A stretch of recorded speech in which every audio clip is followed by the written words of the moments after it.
Hello, my name is Lucas. This is A Bit of Lit, and I'm here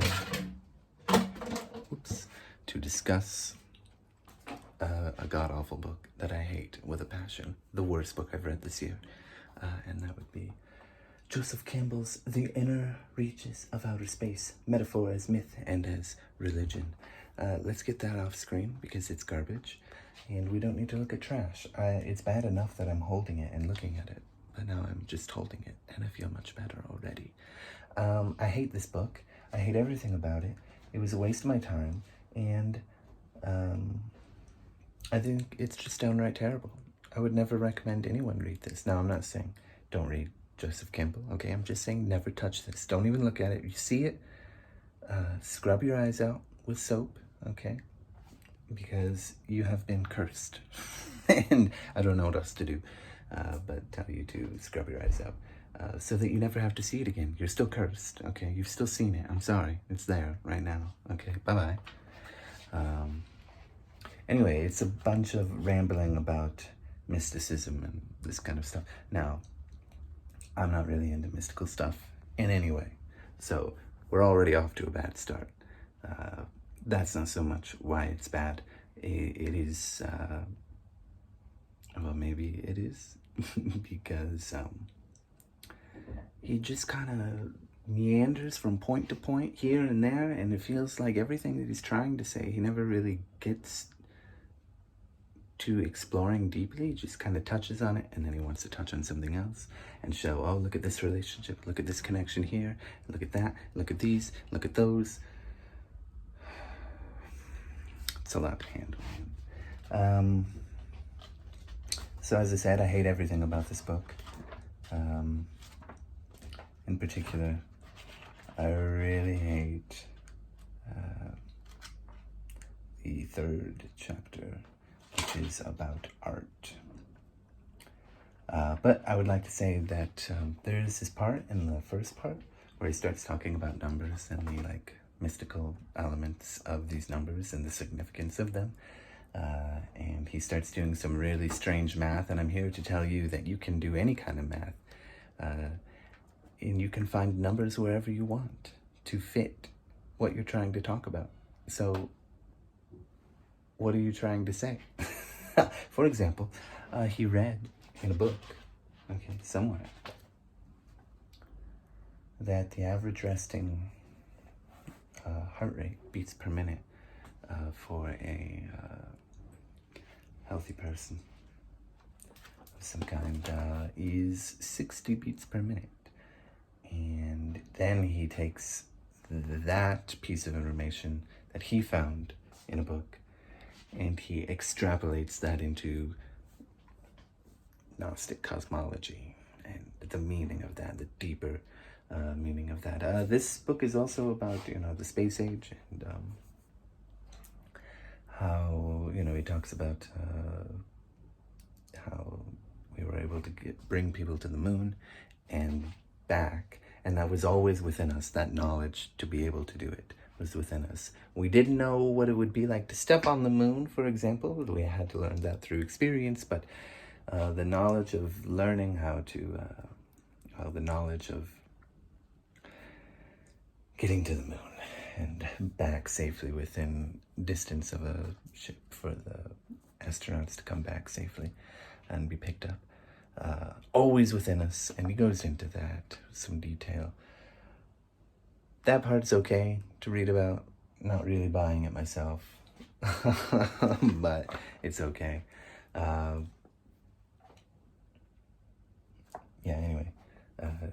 He takes the 60 beats per minute. Also, there's this thing with these numbers, 18 and 9 and 13 and 432 or 423, I can't remember.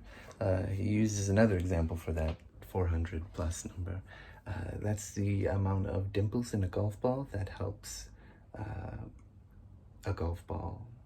A study was found that number of dimples helps golf balls travel further, and professionals use that. And that particular number has some relationship to some other mystical elements with numbers. So obviously it means something.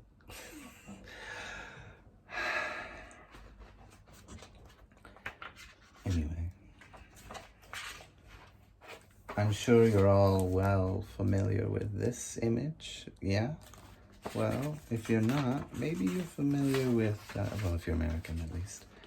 This image, okay, maybe you've seen it somewhere on some legal tender. I don't know. I would just like to read to you some nonsense about these two images. The artist, by the way, he talks about what these mean mystically and metaphorically and culturally and all these things. Oh God, it touched my head. My brain is gonna be poisoned more. That's terrible. I think I'm just not into mysticism, man. I just can't do it. He goes into great detail about these things and what they mean, and also they're somehow representative of a deistic kind of God, not the Christian God.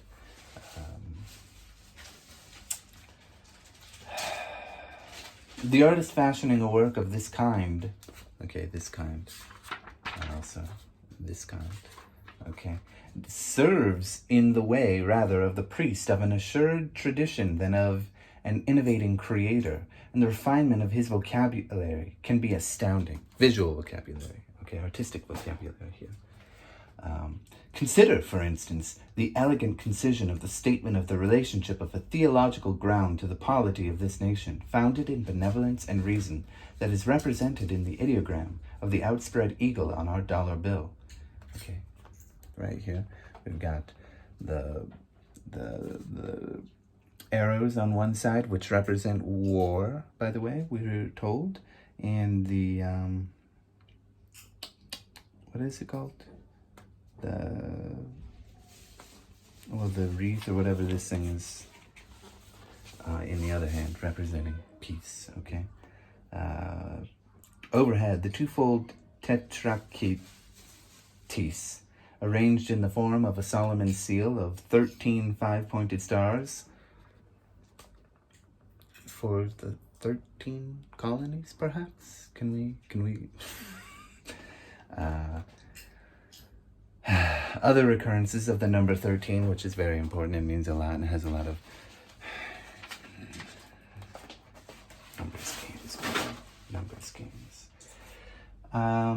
Of the feathers in the eagle's tail, 3 plus 3 plus 3. Let's go back in case we forgot. Look at that. There's 9 tails. There's 13 stars. They have 5 points. What does it all mean? Oh my God. And the offered choices of either a spray of laurel or a sheaf. Oh yeah, laurel. Sorry. A spray of laurel or a sheaf of 13 arrows. Wow. How meaningful is that? Now here's where it gets really good. Okay, are you ready for this? Because I'm not. It is ironical that today we should be passing around as legal tender these sociological manifestos without being able to read the message of democracy engraved on every one of them, the spiritual inspiration out of which their economic value has been derived. Okay? So that not only the message, but even its vocabulary have been lost. Too bad. So sad. But also, someone somewhere flushed a toilet. But also, well, you know, soon after I'm done talking about this, well, if it was my copy, it's my work's copy. So maybe when I go to work. Anyway. But also, lost has been the power of all such recondite iconographic art to melt the mind, enchant the heart, and cast a spell of aesthetic arrest, which is very important. You know, we talk about that a lot. When he mentions, oh God, my brain being poisoned, Portrait of the Artist as a Young Man, in great detail, by James Joyce. Why? Can you just... Everything about this causes me pain. For there has been a vast transformation of consciousness, not only in the Western world, but over the whole face of the earth in the 2 brief centuries that have elapsed since the dating in Roman numerals of that pyramid. Which, mind you, is this one. Okay. And also, James Joyce in A Portrait of the Artist as a Young Man. It doesn't matter what James Joyce says, okay? Very interesting here. I forgot to mention it. The message of democracy engraved on every one of them, the spiritual inspiration out of which their economic value has been derived. Just a really powerful way to say a whole lot of nonsense. But even better is that, you know, these two things, the laurel and the arrows, I mean, War and Peace, okay, were the concise statement of the relationship of the theological ground on the polity of this nation, founded, okay, the nation is founded in benevolence and reason.